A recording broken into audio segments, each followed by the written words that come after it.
Jupiter's Legacy, Volume 1, written by Mark Millar, art by Frank Quitely. All right, Jupiter's Legacy by Mark Millar. This is going to be adapted into a Netflix TV show later this year. In this video, I'm going to break down the story for you all of Jupiter's Legacy, Volume 1.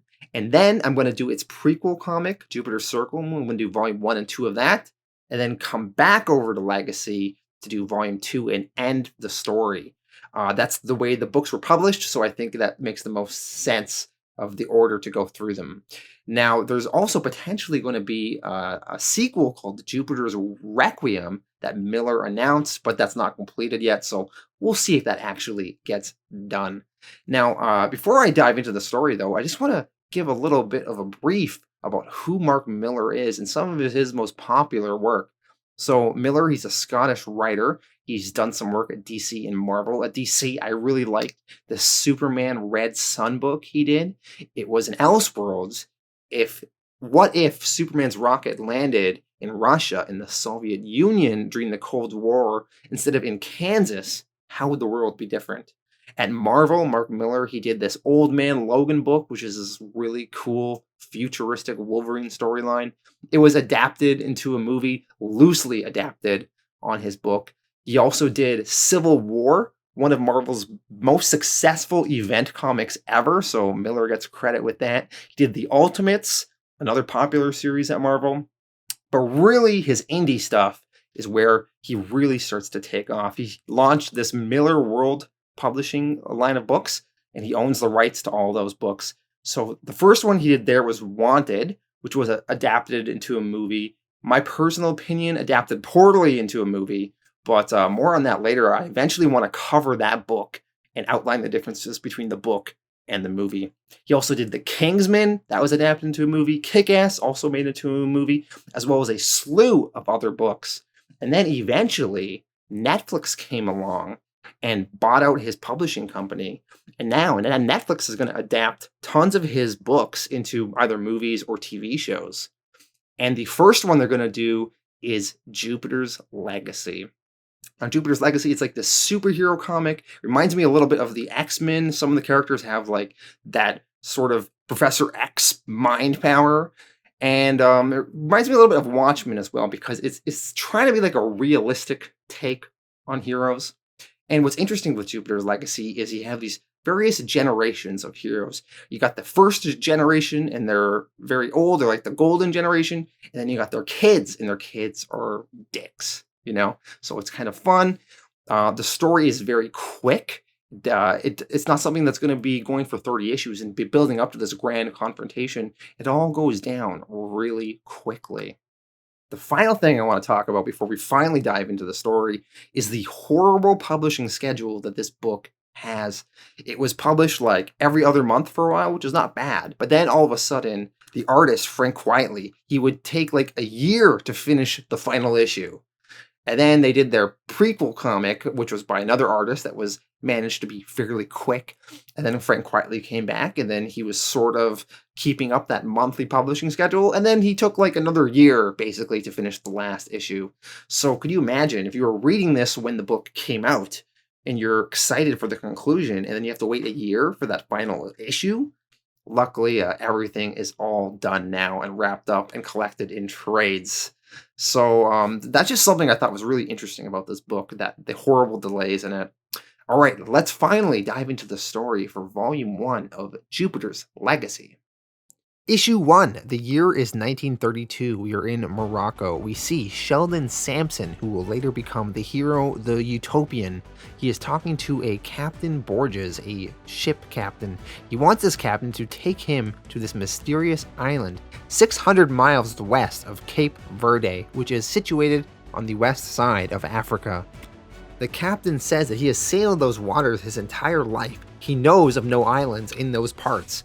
But Sheldon and his crew of people seem really confident in Sheldon. One of Sheldon's friends says, "Trust me, buddy, if Sheldon says there's an island there, you can pretty much bet the farm on it." We see a woman. Her name is Grace Kennedy, but she will eventually later become the wife of Sheldon. Now, Grace, she is just Sheldon's friend at this point. And Grace tells the captain that Sheldon saw the island in a dream, and the captain asks everyone, The rest of you are comfortable with this? Going to this island just based off of a dream?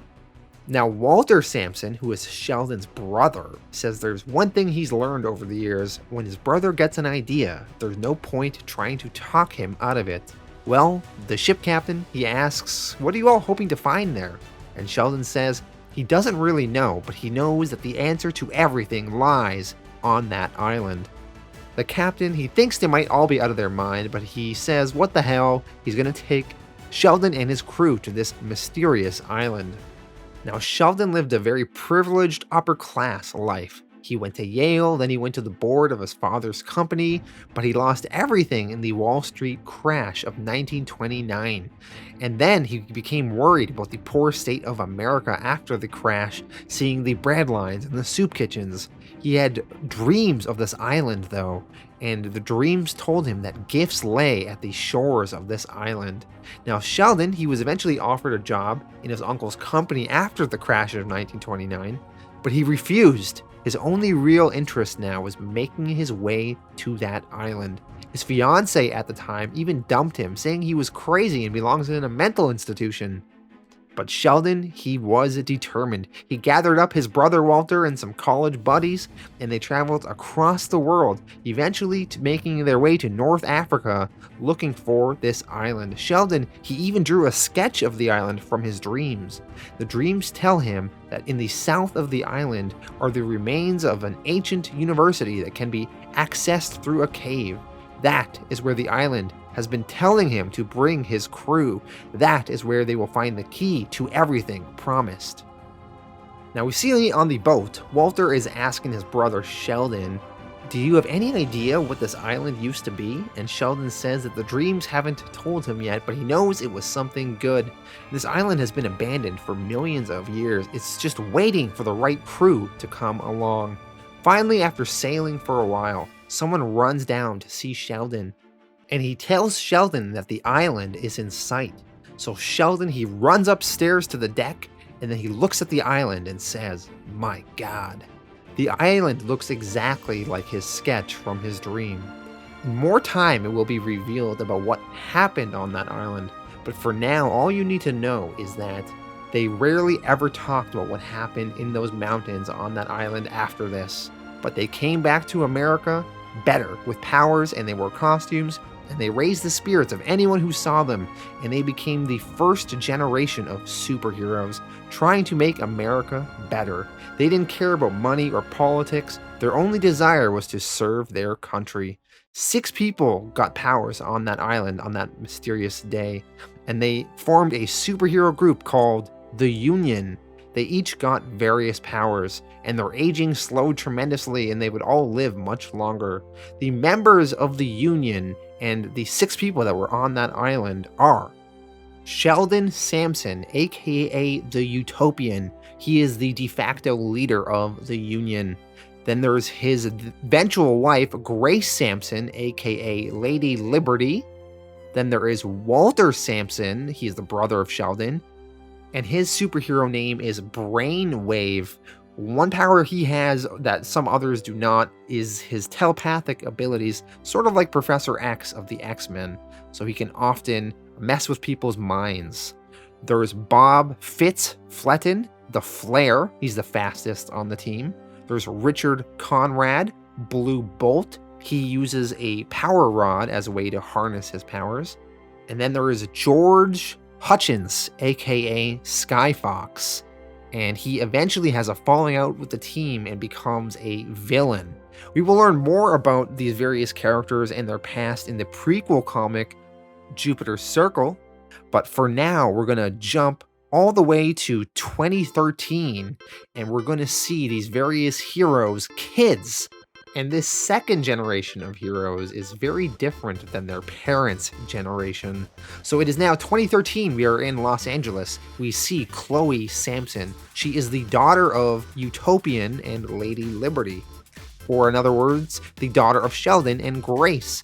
Now, Chloe has powers as well, but Chloe, she's more so just somewhat of a celebrity. We see her here, she's barely wearing any clothes, she's doing some sort of photo op at some event for some sort of medical charity. We see Chloe's brother, Brandon Sampson. He also has powers, and he is the son of the Utopian and Lady Liberty. Now, Brandon looks at his sister with disgust as some sort of sellout opportunist. She doesn't care about this charity she's doing a photo op for. She's just doing this so she can get more endorsement deals from big brands. Now, as Brandon is speaking with his friends about this, some girl in a skimpy superhero outfit walks over to Brandon and says that his parents were so inspirational to her, and that is why she's wearing this costume. But then Brandon says, look, this is the VIP area. You're not allowed back here. And she asks flirtatiously, well, we were hoping you could get us in, you know?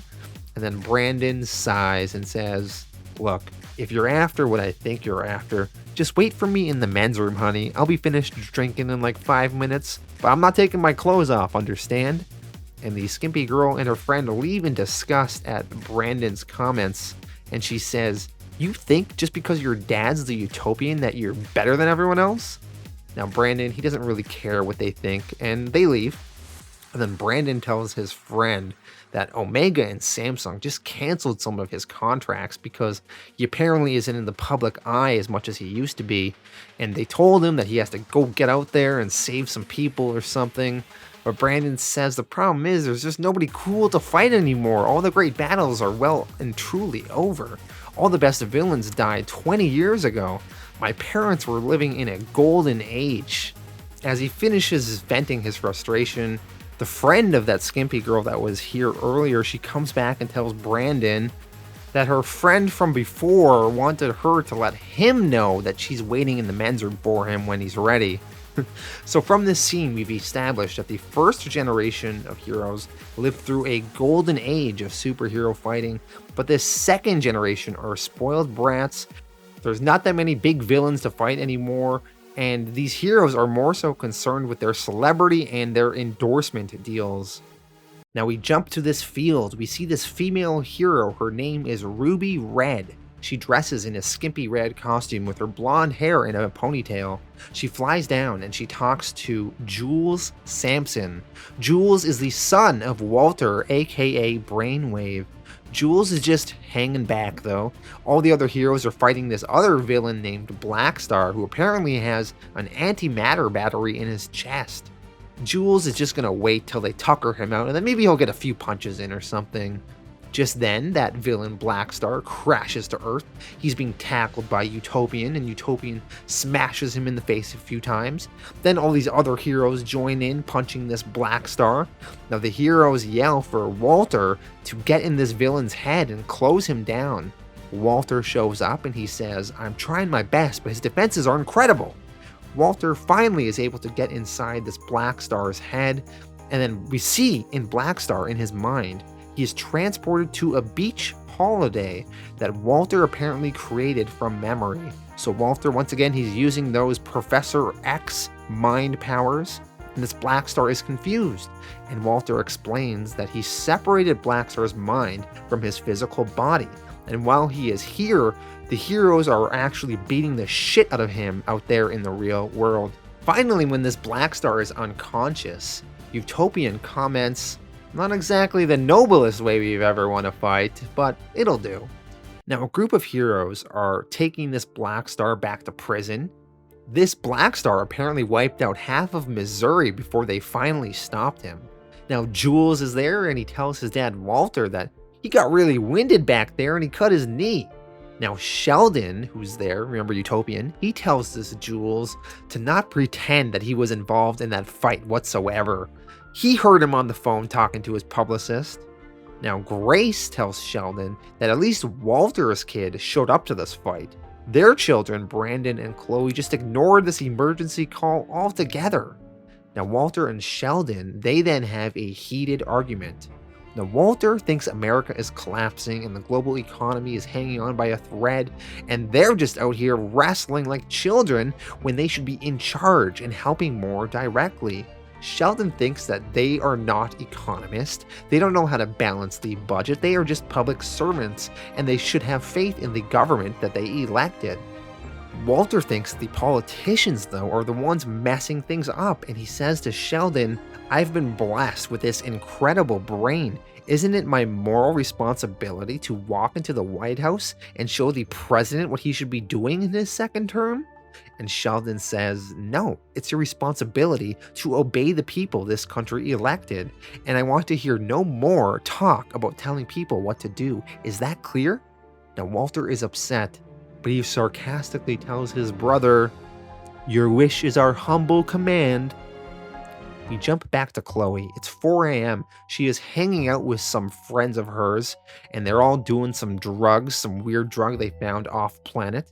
Now Chloe, she's complaining that her parents are displeased with her. They don't care much about her charity work. It's like they just want her to be punching people in the face. And she says, "How can I hurt another living being? I'm a Buddhist and a vegetarian. I'm not going to hurt anyone because they contradict my belief system." Chloe also complains that her parents are too perfect. Her mom is like 100 years old and guys still hit on her. And her mom and dad, they just love each other and want to help other people. They are like the only heroes who still keep secret identities. Chloe, while saying all this, is sniffing some of those weird drugs, and all of a sudden it just hits her, and she starts getting really wobbly, and she passes out and falls through the glass of the table, breaking it. Issue 2. Brandon is super drunk. His dad told him that he should be out there drumming up business and looking for ways to help people, so he is working with some friends of his, and they are helping this cargo boat finish its trip quicker. Brandon is using some of his telekinesis with his friends to move this boat quicker and fly it over land. The captain of the ship thanks him, but even the captain admits that this will probably only shave a day and a half off his trip at most. Now Brandon, though, he starts losing control because he's so wasted, and the boat starts tipping over in the air and cargo containers begin falling off the boat. Brandon starts freaking out. Luckily, Brandon's dad, Utopian, is flying by because he was on patrol that night, and he lifts the boat right side up and prevents it from going upside down. Utopian then yells at his son in front of his son's friends, and he says, "Shut up, Brandon. Do you realize how many people could have been killed back there? Do you understand what could have happened if I hadn't been on patrol? You're so drunk you can barely string a sentence together. It's bad enough you don't attend emergencies, but now you're causing them?" Brandon tells his dad, "Oh, screw you, Dad. Don't act like you expected it from me. What the hell's your problem anyway? You're angry when I don't play superhero, and you're angry when I do." Utopian tells Brandon, "My problem is that I wanted a successor, and I ended up with a disgrace. I'm ashamed of your behavior and disgusted by the shallow celebrity you seem to have chosen for yourself." We see things are not going that much better with Utopian's other child, Chloe. Chloe is in the hospital. She overdosed on those weird drugs last night, and her heart stopped. Her mom had to go to the hospital and help get the needle through Chloe's chest so her heart could start beating again. The nurse says the whole world knows about this incident, and all the media and paparazzi are outside waiting to get a glimpse of Chloe. She tells Chloe, though, that you're going to be fine, and so is the baby. And Chloe is confused. She didn't know she was pregnant. And the nurse apologizes. She thought Chloe knew. She tells Chloe that you're about 11 weeks pregnant. Just then, Jules, her cousin, shows up to the hospital with a gift for Chloe. Teddy bear and some flowers. Chloe says that now is not a good time, but Jules pushes his way inside anyway, and then Chloe loses her temper and she yells, "I said not now, Jules!" But she yells so loud that the windows and wall explode a bit. Jules, insulted, leaves and says, "Well, screw you!" Chloe begins crying. The nurse consoles Chloe, though, and then she asks Chloe if there's a father on the scene. And Chloe says, "Well, it's complicated." Across town at a bar, we see a man drinking. He is the father of Chloe's baby. His name is Hutch, for short. His surname is Hutchence. His father was George Hutchence, aka Skyfox, one of those original heroes. Skyfox was a one-time best friend of Sheldon, but they suffered a falling out, and that falling out will be explained in Jupiter's Circle. But this Skyfox, he then became one of the greatest supervillains of all time. And Skyfox felt bad that his son Hutch did not have any superhuman powers himself. So once again, Hutch has no powers. But when Hutch was a kid, his dad took an old flashlight of his and he created a handheld weapon called a power rod. The power rod has various abilities that Hutch can use. So with that power rod, Hutch can teleport himself and others to any point on the planet by merely speaking the name of that location. He can also project energy that can briefly physically repel people like a battering ram, as well as remotely control vehicles, all with this power rod. So we see this Hutch, who is a little bit of a bad boy, son of a supervillain, and there's these two tough guys, and they come into this bar to give him a hard time. The tough guys, they grab Hutch's power rod so Hutch can't use it, and their boss is pissed at Hutch because Hutch owes him for a suitcase full of heroin that he took. That was probably worth millions of dollars, so the tough guys, they tell Hutch not to try anything foolish. The two of them, they got super strength, super speed, sonic screams, optic blasts, and they got Hutch's power rod in their possession. And they hold that rod mocking him. But Hutch, he says, shark-infested waters. And the one guy that was holding that power rod, he gets teleported to some shark-infested waters and gets eaten by these sharks and dies. Hutch then says, home, and the power rod transports its way back to his possession. Hutch then tells the other guy to get out of here before he teleports him to the moon. The tough guy runs out. So Hutch's power rod is pretty freaking dope. Just then, we see Chloe is sitting at the table beside Hutch, and she is in her secret identity. She holds Hutch's hand secretly, and the two of them are apparently lovers, but they are keeping it secret from the world. They eventually make their way to a nearby hotel where they make love. And Chloe says she hates how they have to keep their relationship a secret, and she has to go back and move in with her parents for 3 months now because of some addiction counseling she has to go to because of her OD. She could lose all of her advertising contracts if she doesn't do it. The two of them discuss how messed up their relationship is. He's the son of this great supervillain, and she's the daughter of the world's greatest heroes. Chloe, we can see she's thinking about something, and she wants to tell Hutch that she is pregnant, and she tells him, there's something that we need to talk about. Now we jump over to the White House. Walter is holding court with the president and various advisors. He is explaining his new economic policy plan that he's worked out to fix the economy and change taxation. Utopian, who was walking in the White House down the hallway, is pissed. He interrupts their meeting and he asks for a word with Walter. Sheldon tells Walter that he forbid him from doing this very thing, from trying to take over and influence government this way. And Walter says that he's worked it all out, 600 pages of plans that tear up everything we know about wealth creation and detailing a brand new economic infrastructure.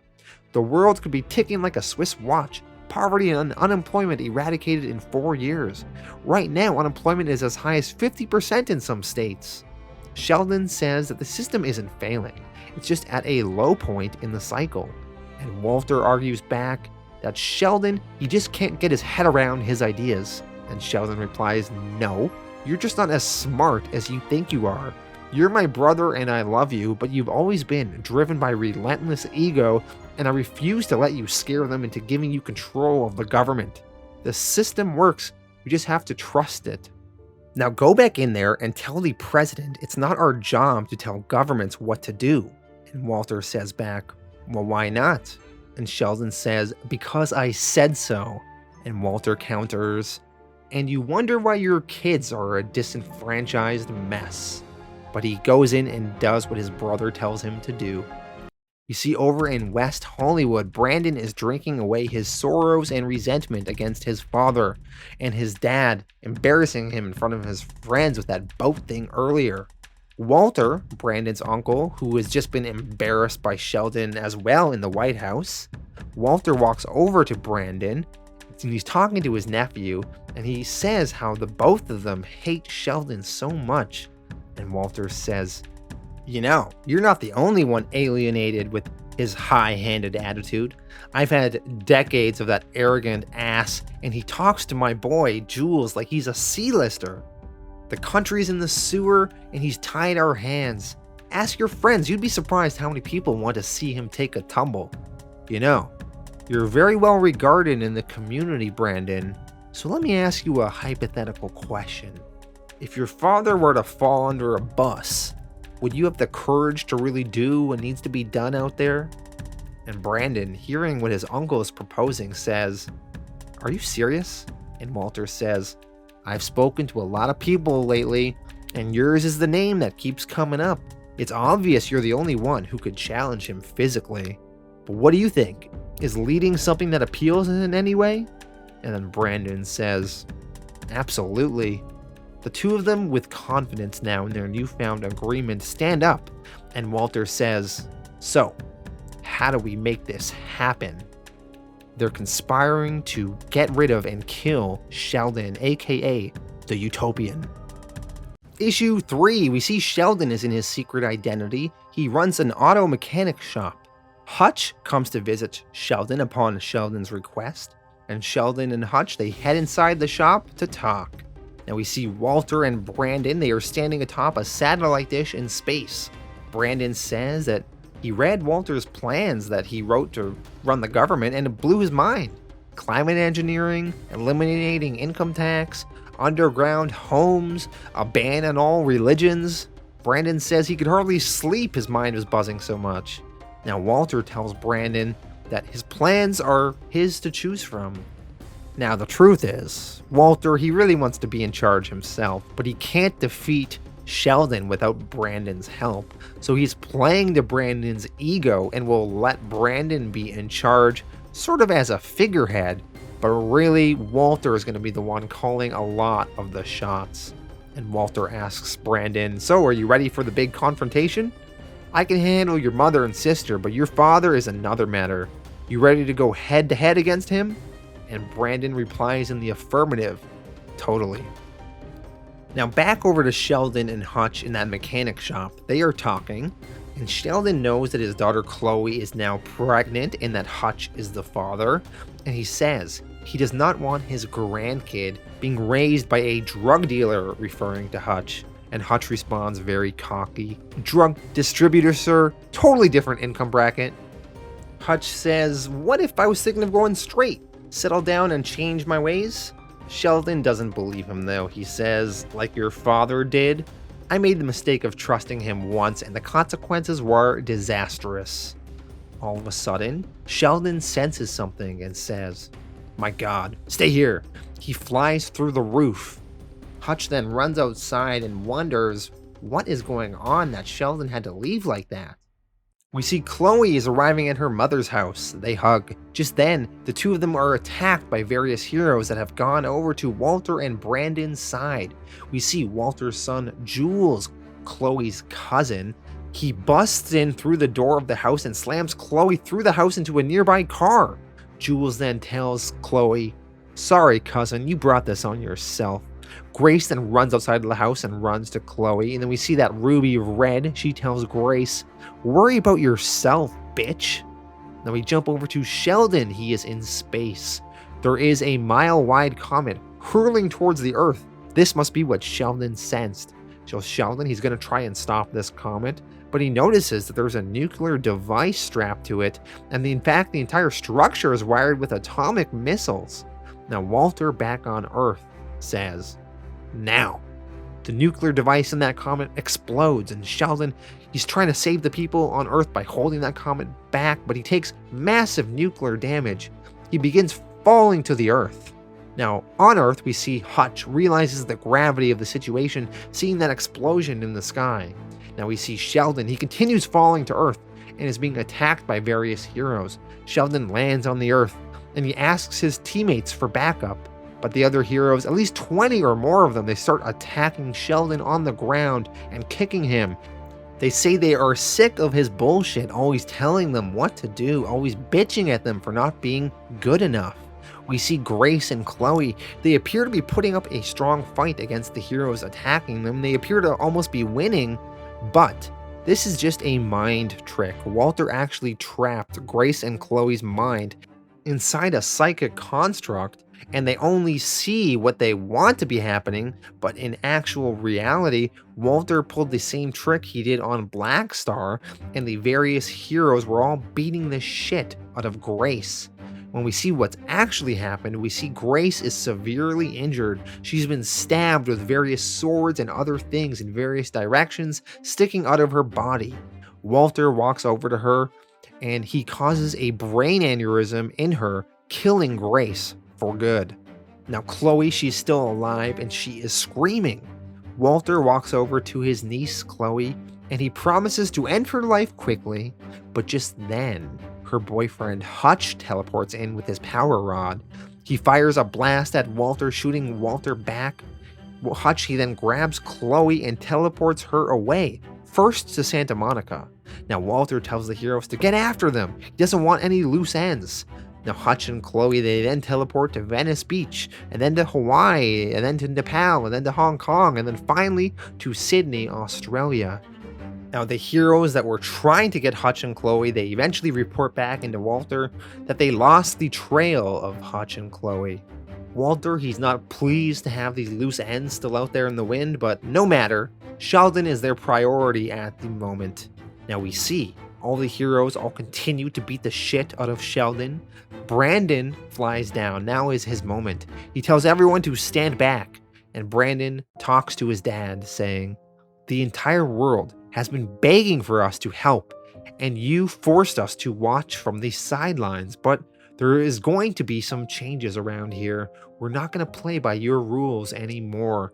Walter, he finally joins Brandon and tells Sheldon, "It's time for us to use our powers and pull America back together, and your boy is the one with the courage to lead us." Brandon tells his dad, "You know how different this could have been if you just showed me some respect?" Sheldon tells his son, "Don't be blind. Walter is just playing to your ego. He only wants this for himself." And Brandon replies, "Oh, that's right, Dad. He couldn't possibly have any faith in your disappointing son." Sheldon then grabs his son's shirt and pleads, "Brandon, stop. That's not why we're here." And Brandon replies, "Wrong. That is exactly why we're here."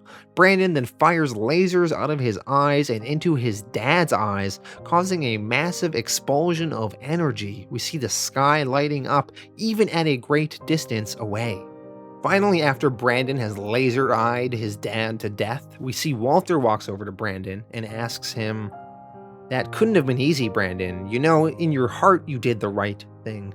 Now, what's going to be the first thing on your agenda? What do we do to help our fellow man?" Brandon then replies, "Actually, I'm not so sure. What do you think, Uncle Walter?" So Walter got exactly what he wanted. Brandon doesn't know what to do, how to lead. It will all be Walter's plans, and now we see Sheldon is dead. His skull, as we can see through his eye holes, have been completely hollowed out and eviscerated. He is definitely gone. Issue 4. We jump back to 1932. We are going to learn more about that island. We see Sheldon and his friends arrive on the island, and they walk across it. They begin to realize what they are actually walking across was alien hardware, and what looked like jungle was actually just centuries of vegetation. They eventually discovered this island was a machine. It had been positioned here for a very long time, waiting for the perfect candidates, shrouded in a cloaking device. Now Sheldon and his crew climb to the top, and they see a doorway, and they walk through it. And all of a sudden, they are in a weird room with its own sky. And Sheldon says this is the university he was telling them about. They see 2 aliens. Sheldon tells the group, "Don't be scared. These are the creatures who called us here, and they only want to help. They know our country is dying right now, and they want us to go back and make everything right again.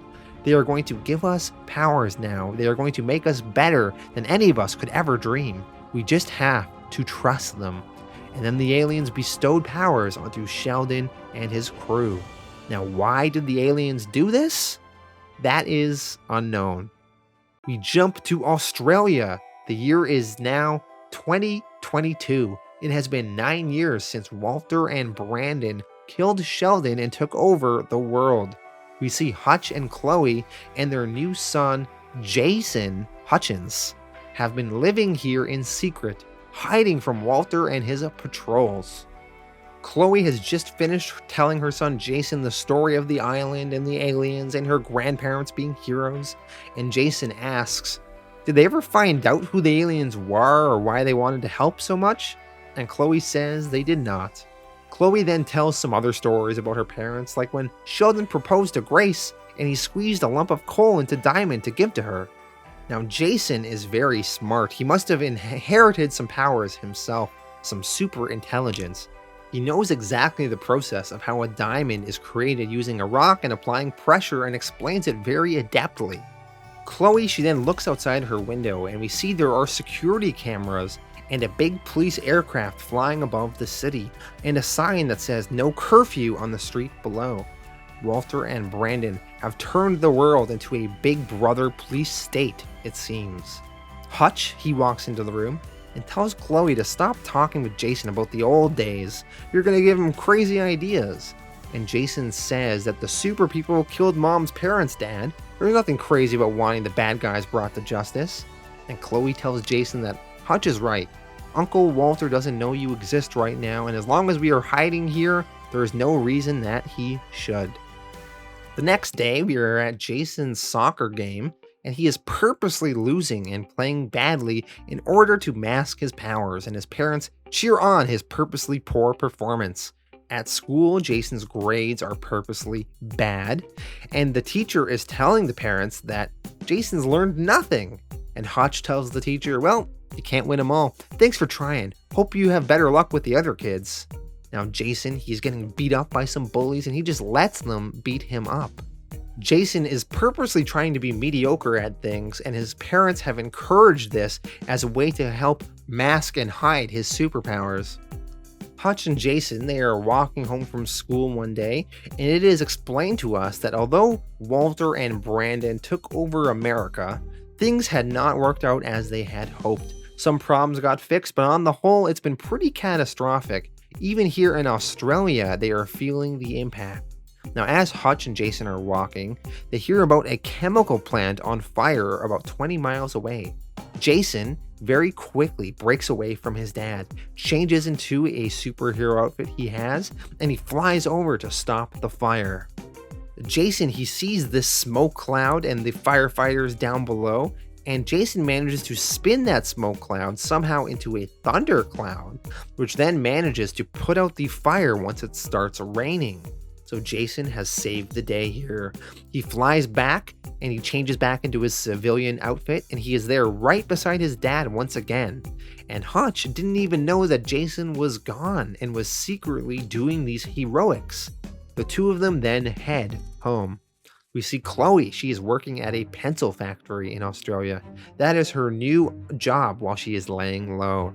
We see in Washington, D.C. at the White House, Brandon is president. He has been president for 9 years. Term limits must not exist anymore.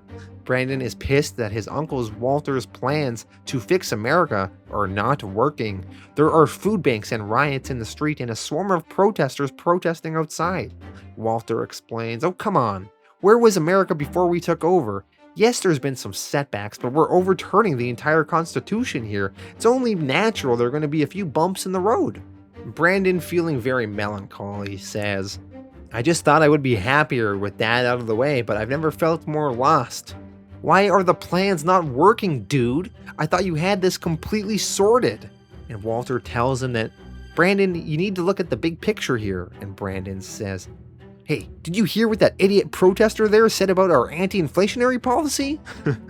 So Brandon, with a super hearing, heard this from very far away. Brandon flies outside and lands in front of the protesters, and he yells at them, go home, you assholes! And the protesters go flying back with the force of Brandon's yelling.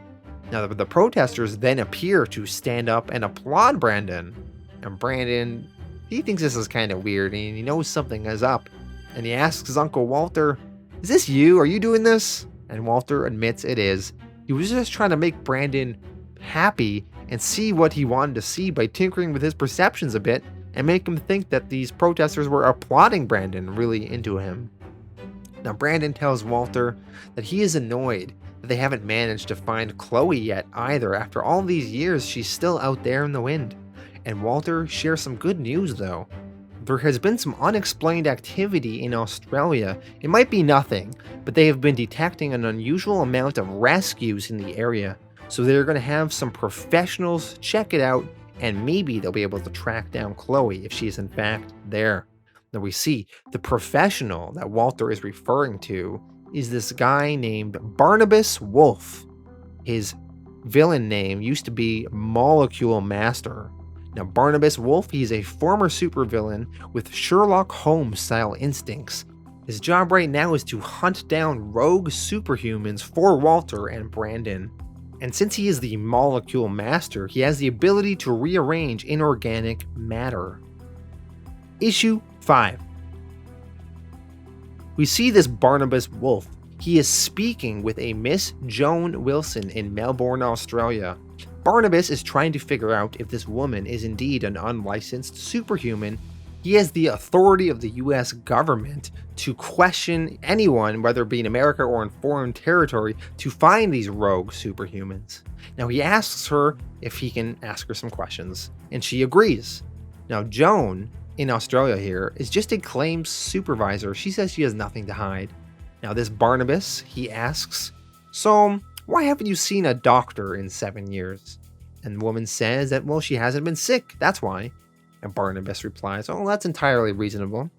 What about your travel arrangements? We've looked through your bank records and you've never bought any gas or even a train ticket. And this Joan answers, well, I don't have a car. And when I travel, I usually pay with loose change. And this Barnabas, he accepts this and asks, you don't seem to have paid any heating bills, not even in winter. When do you switch on the heat? And Joan answers, oh, I don't have the money, so I usually just wear an extra sweater. Barnabas replies, Miss Joan Wilson, I'm embarrassed to say this has been a terrible misunderstanding. My apologies for wasting your time. Your answers all seem to be quite in order. Oh, just one last thing before I leave. I've been rearranging the air molecules in here to something not dissimilar to knockout gas. Could you explain why you and I are the only two people in the room still conscious? And then Joan looks behind her and realizes everyone in her office has been knocked out. She is not going to be able to explain away this one. She is clearly a superhuman and has the ability to withstand this knockout gas. She says, oh shit. She starts running towards the window and she jumps through it. She then transforms into a gigantic woman. This Joan Wilson, her real name is Shelley Weaver, aka Skyscraper, the world's tallest criminal. Now Barnabas, he uses his powers to trip this Shelley as she is trying to run away. This Shelley, she falls to the ground, and Barnabas calls in a team to arrest her. It is not Chloe whom he was hoping for, but he at least bagged another missing felon. We see on the moon, Jason is flying around and his mom is waiting for him there. Upset, Jason asks his mom how she found out that he was coming to the moon. Chloe says that she detected microparticles on the underside of Jason's shoe, and she's upset because both her and Hutch forbid Jason from using his powers. And Jason explains he was building a meta scanner, a device that can detect all the Earth's population with augmented genes. There might be 100 superheroes on Earth now working for Uncle Walter, but there are at least some supervillains that are in hiding. Jason, by building this device, wants to put together a team of thieves to take Walter down, and he tells his mom, we can't just stay here and do nothing. And Chloe says it's too dangerous what he is thinking of, and she orders Jason to destroy this device on the moon here. And she tells Jason, you think I like working at a pencil factory?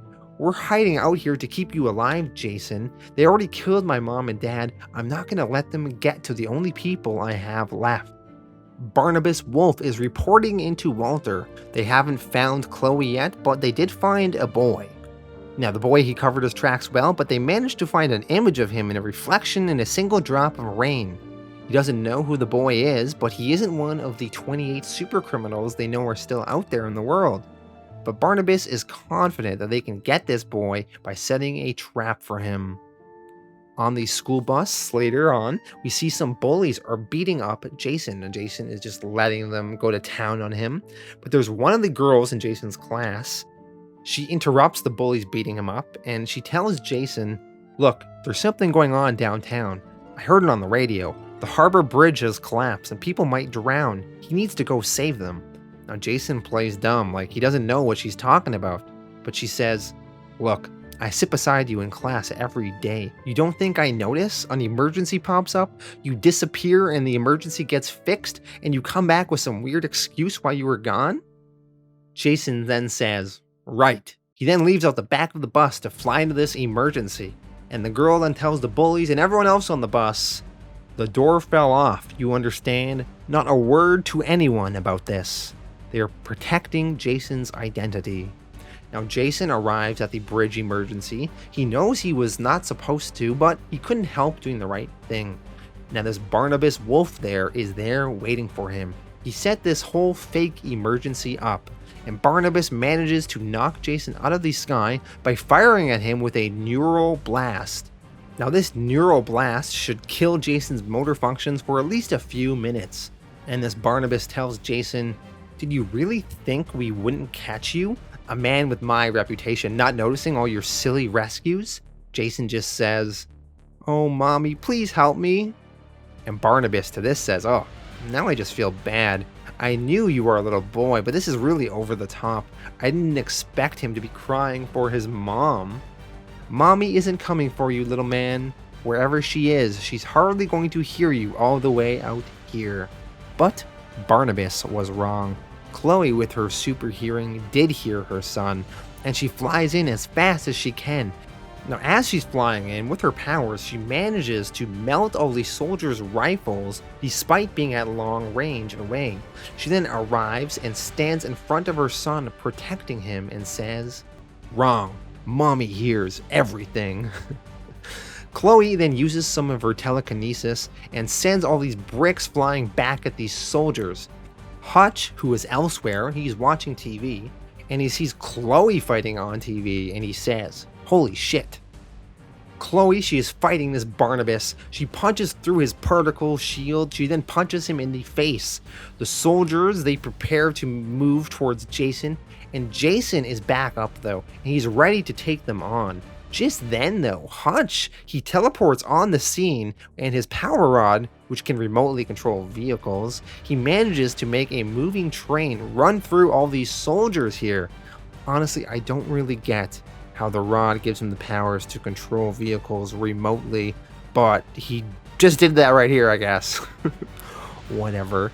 Hutch tells these soldiers to get the hell away from my son as he blasts them with his power rod. Now, Chloe and Barnabas are still going at it. Jason is kicking some soldiers back. The battle is being broadcast on the news. Now, Barnabas, he's gloating and telling Chloe that she has no chance. He has reinforcements coming in. And Chloe replies, "Things have changed, Barnabas. I'm not a little girl anymore. My mom was a superhero, my dad was a superhero, and that means I won this fight before you even got out of bed." She then manages to send out an explosion of energy and push this Barnabas and all of his soldiers back. She then slams Barnabas with some metal object and kills him. She then says, "I guess the party girl grew up." Hutch then tells her there's no coming back from this, and Chloe says, "I don't care. It's the right thing to do. We've sat on our hands long enough." They then teleport away with Hutch's power rod.